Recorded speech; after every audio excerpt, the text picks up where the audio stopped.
बच्चा, हमेशा भंडार भरे रहे, कुछ मिल जाए बाबा जी को। नमस्ते बाबा जी। बेटी, भूखे साधु को भोजन मिल सकता है?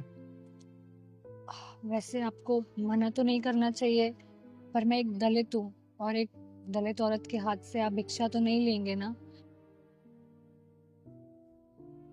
आपको तो छूना भी हमारे लिए पाप होगा, इसलिए दूर से ही नमस्ते कर रहे हैं। बेटी, मैंने तुमसे भोजन मांगा है।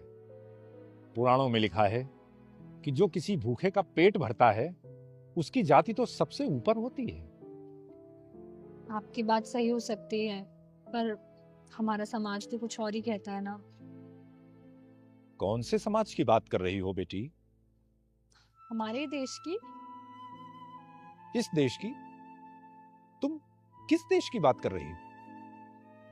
कहीं तुम उस देश की तो बात नहीं कर रही जहां पर स्वयं मर्यादा पुरुषोत्तम भगवान श्री राम ने शबरी के जूठे बेर खाए थे? या तुम उस देश की बात कर रही हो जहां पर एक मामूली से शिकारी कणप्पा को भगवान शंकर ने अपना सबसे प्रिय शिष्य घोषित किया था? अथवा तुम उस देश की बात कर रही हो जहां पर नदी पार करने के लिए स्वयं परमात्मा ने एक मामूली से केवट का आश्रय लिया था?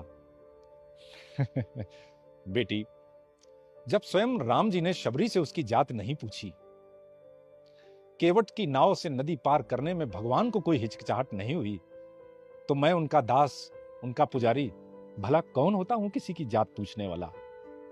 मेरे लिए तो हर इंसान उस परमात्मा की संतान है। और मैंने पहले ही कह दिया कि जो भी किसी का पेट भरता है वो तो खुद ब खुद अपने आप सबसे ऊपर हो जाता है। अब बोलो, भर सकती हो इस साधु का पेट? जरूर बाबा जी, आइए ना, आप अंदर आइए।